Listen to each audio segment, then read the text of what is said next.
Yang Tuhan bersamamu dan bersama roh. Inilah Injil suci menurut Lukas. Dimuliakanlah Tuhan. Sekali peristiwa, timbullah pertengkaran di antara para murid Yesus tentang siapakah yang terbesar di antara mereka.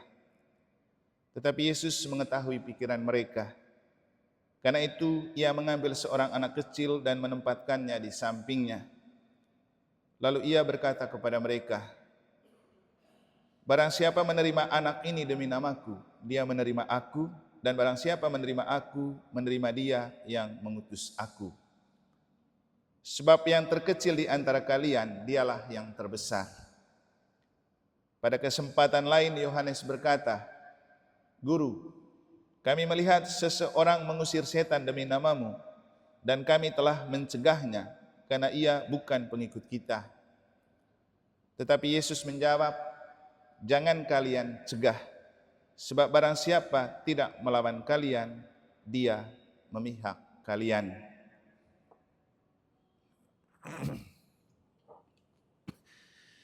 Demikianlah sabda Tuhan. Terpujilah Kristus.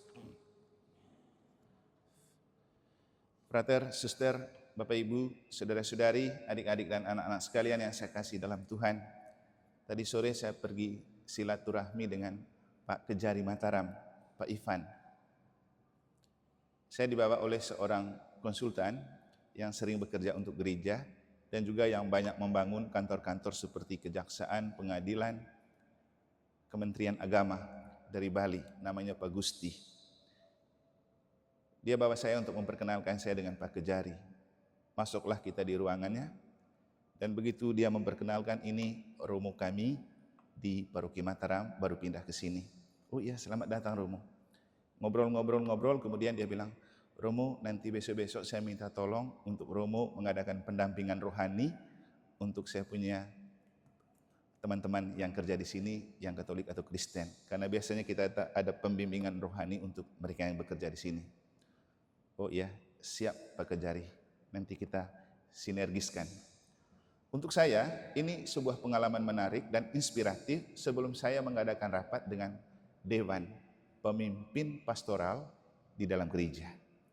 Kalau lihat ke sinode, definisi pemimpin pastoral itu mulai dari kaum tertabis dan terbaptis. Tertabis itu imam, terbaptis itu kaum awam, mencakup DPP, DKP, prodiakon, katekis, pengurus-pengurus lingkungan dan KBG dan kelompok kategori. Jadi itu definisi pemimpin pastoral. Nah, ketika saya disadarkan oleh seorang pemimpin dunia dalam diri seorang Kejari dan berpikir tentang hidup rohani, yang muncul dalam benak saya begini, apakah saya punya perangkat pastoral, pemimpin-pemimpin gereja ini pernah berpikir tentang rohani itu lebih penting daripada pelayanan? Kita boleh berpikir dan berbicara banyak tentang pastoral dan hidup menggereja, tapi pertanyaan pertama, rohanikah kita? Apakah kita memperhatikan hidup rohani? Maka kita paling utama dan pertama adalah melihat hidup rohani dulu. Kita harus tampil sebagai pribadi yang rohaniah. Makanya Bapak Ibu, kenapa kemudian saya mengajak kita untuk mari kita mulai. Karena di mana-mana saya kalau buat rapat dewan, selalu dimulai dengan misa. Setelah misa baru kita berbicara.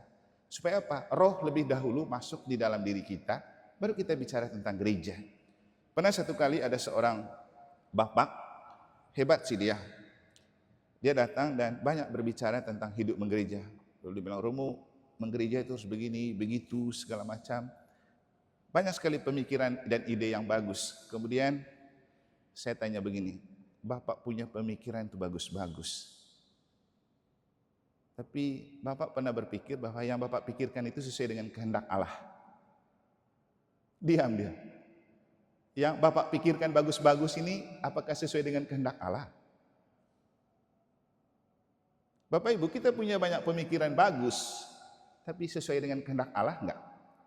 Ini paling penting, itulah rohani. Maka kemudian saya tanya, Bapak itu sering ikut misa kah? Tidak juga Romo. Bapak jangan banyak bicara tentang gereja kalau tidak ikut misa. Anda ke gereja dulu baru Anda berbicara tentang gereja. Karena nanti akan terjadi profanisasi dalam hidup menggereja.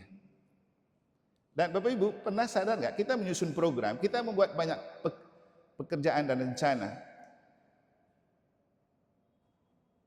Tuhan setuju nggak? Begitukah Tuhan mau? Makanya kemarin waktu Bapak Dami dan Ibu datang berbicara tentang rencananya PDKK mau datangkan Romo, siapa itu? Eko, pada bulan Januari, saya cuma jawab, kita fokus kepada pemilihan pengurus dulu, jangan dulu bicara 2025. Kita selesaikan dulu 2024. Kemudian titip nanti coba tanya, yang kamu mau itu Tuhan mau nggak? Nah ini penting. Kadang kita mau buat kegiatan gebiar, besar, heboh, tapi pertanyaannya, Tuhan mau nggak? Jadi itulah hidup rohani. Maka Bapak Ibu, saya mengajak kita untuk mari kita berkarya sesuai dengan Tuhan mau, bukan yang kita mau. Dan kita akan tahu maunya Tuhan kalau kita menjaga hidup rohani, kedekatan dengan Tuhan. Dan dari seluruh proses kegiatan rohani yang kita lakukan, mau kelompok doa ini, doa itu, Anda mungkin doa 1 kali 24 jam di ruang kerahiman, di depan Bunda Maria, tapi kalau tidak ikut misa, sorry ye katanya Prabowo. Anda boleh tidak banyak berdoa, tapi kalau Anda ikut misa, itulah Katolik, itulah puncak dan pusat Anda menerima roh. Jadi kalau bicara hidup rohani, maka Anda harus mencintai Ekaristi, karena roh itu penuh diberikan kepada kita waktu misa. Kapan? Kita mulai dengan Tuhan bersamamu. Kita mendengar sabda Allah yang adalah roh dan kehidupan. Sabda Allah ini kan kata-kata Tuhan. Berarti setiap kali Tuhan berkata-kata ada kehidupan, ada roh. Kenapa kemudian kitab suci itu disebut pedoman dan pelita? Dan kita dalam karya pastoral harus jelas pedoman kita di mana, pelita kita di mana. Ya, pedoman kita kitab suci, pelita kita kitab suci. Kapan kita dengar kitab suci? Misa seperti ini.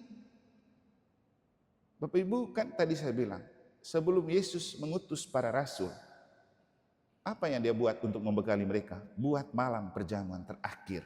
Itu adalah misa. Jadi sebelum kau pergi kemana-mana, kau misa dulu. Dan Yesus bilang apa? Lakukanlah ini sebagai kenangan akan aku. Misa. Yesus itu membariskan misa paling utama. Bukan doa kelompok doa ini, kelompok doa itu hanya tren yang muncul. Makanya sering saya bilang, kamu doa bilang kamu penuh dengan Roh Kudus sampai tidak. Kalau kamu tidak ikut misa, saya tidak percaya dengan kamu punya doa, dan itu bukan Katolik.